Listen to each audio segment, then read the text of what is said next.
Saludos de paz y bien para todos.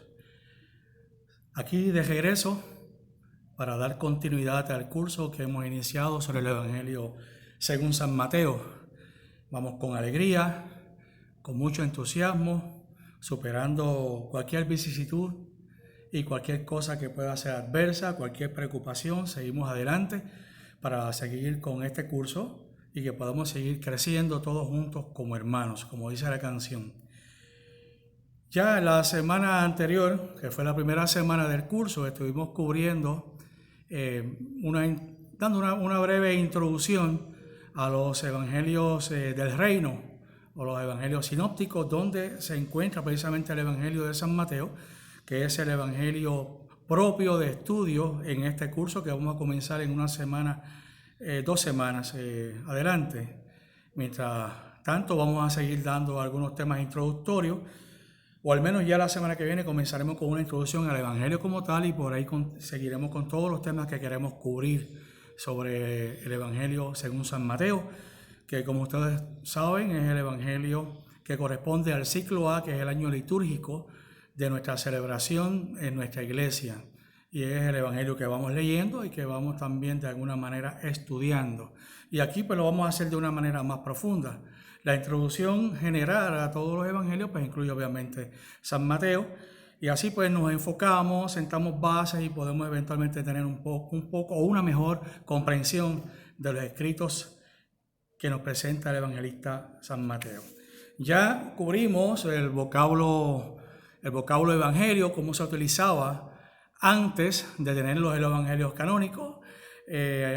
Reflexionamos un poquito y profundizamos un poquito en lo que San Pablo comenzó a hacer utilizando el Evangelio en sus cartas, y eventualmente el primero que lo utiliza como evangelista es el Evangelio San Marcos, que lo utiliza el término, el vocablo como sustantivo, pero también lo utiliza como un género literario, una narración teológica, siendo algo novedoso para la época en los escritos. Hoy nos corresponde entonces la tercera etapa. Pues ya cubrimos la primera etapa, que es Jesús y el Evangelio viviente. La segunda, que fue la etapa apostólica, que también es narración, la predicación de los apóstoles, que es donde todo, tanto la de Jesús en su vida hasta su ascensión, todo fue oral, nada escrito. Lo mismo con los apóstoles durante su periodo de predicación y evangelización en su labor de misioneros, evangelizadores, como enviados, no escribieron tampoco nada durante ese tiempo. Y habíamos mencionado que los primeros escritos ya oficialmente que se ven para lo que concierne al Nuevo Testamento son las cartas a los tesalonicenses, escritas para los años entre el 49 y el 52 de nuestra era. Luego, pues las demás cartas de San Pablo, en finales de la década de los 50, Santiago escribe más o menos por esa fecha, y más tarde el primer evangelio básicamente escrito es el de San Marcos, que se pone escrito entre el 65, el 70 o principios de los 70, según los expertos. Más o menos por ahí son las fechas que coinciden y en las que hay consenso. Pues entramos precisamente en esta etapa, la tercera, que es el evangelio escrito, la etapa del escritor, donde empieza a ponerse por escrito todas las tradiciones que se van transmitiendo en las diferentes comunidades, y empieza a recogerse eso y empieza a ponerse por escrito. La pregunta es cómo se hace eso. Pues nosotros tenemos ya en la Biblia un producto ya terminado, final en nuestras manos, que no se escribió de esa manera, que hubo un proceso, que pasó un periodo de tiempo entre los hechos y los momentos en que se ponen por escrito, y aún en los momentos que se ponen por escrito pues tienen sus obstáculos, tienen sus situaciones, y también un proceso que tienen que llevar cada uno de los escritores, de los autores humanos que escriben el Evangelio, los hagiógrafos. En este caso, los otorgados a Marcos, a Mateo, a Lucas y a Juan, y específicamente el que nos concierne para este estudio, que es Mateo, el Leví, quien escribe este Evangelio. Quiero partir de datos bíblicos de fuerza, donde los evangelistas, los escritores, van a poner por escrito aquello que vivieron, aquello que pudieron constatar por su experiencia. Y leemos de la segunda carta de San Pedro, el capítulo 1, versículo 16 al 18, y dice lo siguiente: en efecto, no hemos sacado de fábulas o de teorías inventadas lo que les hemos enseñado sobre el poder y la venida de Cristo Jesús, nuestro Señor. Con nuestros propios ojos hemos contemplado su majestad, cuando recibió de Dios Padre gloria y honor. En efecto, llegó sobre él una palabra muy extraordinaria de la gloriosa majestad. Este es mi Hijo muy querido, el que me agradó elegir. Nosotros mismos escuchamos esa voz venida del cielo, estando con él en el monte santo.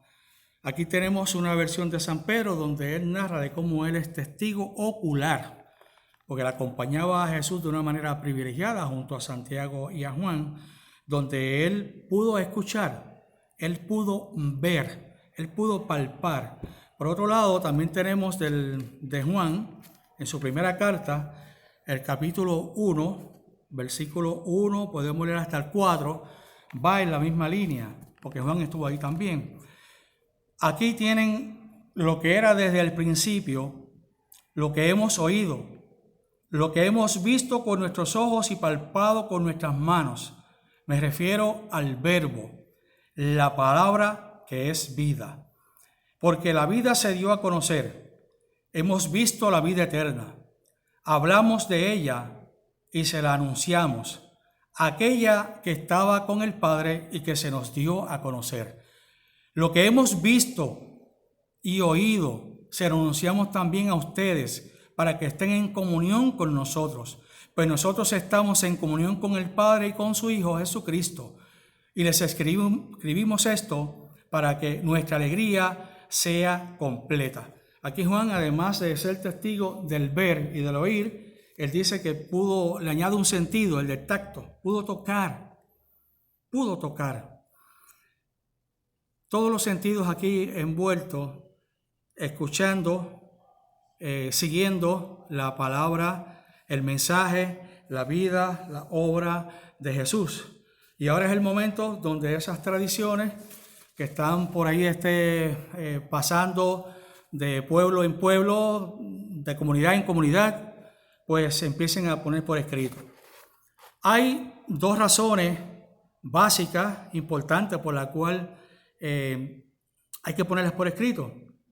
Y una de ellas es que los testigos oculares, los que vieron, los que escucharon, los que pudieron palpar, los apóstoles, algunos discípulos, empiezan a morirse. Ya tenemos que para el año 60 en la década del 60 ya lapidan a Santiago, y entre el 64 y el 67 de nuestra era también martirizan a Pedro y Pablo. Y Pablo ya sabemos que es uno de los más productivos en escritos en el Nuevo Testamento, con sus cartas, y fue el primero que incluso empezó a escribir. Empiezan a morir personas importantes, que son los videntes, son los testigos oculares, que vivieron esa experiencia, que tienen en la memoria más clara de lo que quieren transmitir, porque lo vivieron, lo experimentaron, y empiezan a morirse. Pues entonces hay que acelerar el paso para ponerlo por escrito y no confiar del todo en que las cosas sigan pasando de generación en generación, porque independientemente de que el Espíritu Santo, que es el gran autor de los libros sagrados, va a estar asistiendo para que se siga transmitiendo lo que es auténtico y relevante el mensaje de salvación, no es menos cierto que también en la tradición pues se pueden perder algunas cosas de vital importancia que a lo mejor no estarían al alcance de los que están después investigando para ponerlas por escrito. Además de eso, empiezan a surgir escritos apócrifos que no no están a tono, no caminan con la enseñanza apostólica, con la enseñanza dejada por Jesús, y empiezan a transmitir cosas que generan dudas, doctrinas que son adversas, que son contrarias al Evangelio, y por lo tanto hay que actuar antes de que esas teorías empiecen a avanzar y empiecen a acelerar algunos escritos que lleguen a personas y empiecen a ser contrarias más de lo que ya eran al progreso de la evangelización y al crecimiento de la iglesia y que la semilla se siguiera sembrando. Así que había que actuar lo antes posible para eso. En el Evangelio de San Mateo tenemos en específico unos textos que son lo que llaman los especialistas, llaman pericopas. Y yo me refiero, por ejemplo, al gran sermón, al primer gran sermón de Jesús en el Evangelio de Mateo, que abarca los capítulos 5 al 7. Son una colección de sentencias, pero también los capítulos 8 y 9 es una colección de milagros. Y en el capítulo 13 tenemos también una colección de parábolas. Son textos que son relatos que tienen una unidad en sí. Y según los especialistas, los estudiosos, los que hacen investigaciones, estos textos que les menciono, posiblemente cuando obviamente existían oralmente antes de ser puestos por escrito, pero existían posiblemente casi así, de esa forma, como si fuera un bloque. Y lo interesante es que usted puede sacar de aquí de estos sermones, usted saca el capítulo 5 y 7, lo saca del contexto total de las Sagradas Escrituras, y eso mantiene un bloque tan unitario que no pierde el sentido, que no es como otros textos que usted lo saca del contexto y puede tergiversar el mensaje. En este caso no es así. Lo mismo sucede con la colección de milagros, mantienen su unidad, mantienen en su sentido, se mantienen fieles a eso, aun cuando lo saque del contexto general, y lo mismo con el discurso de las parábolas.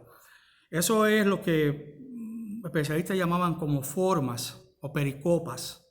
Las pericopas viene del griego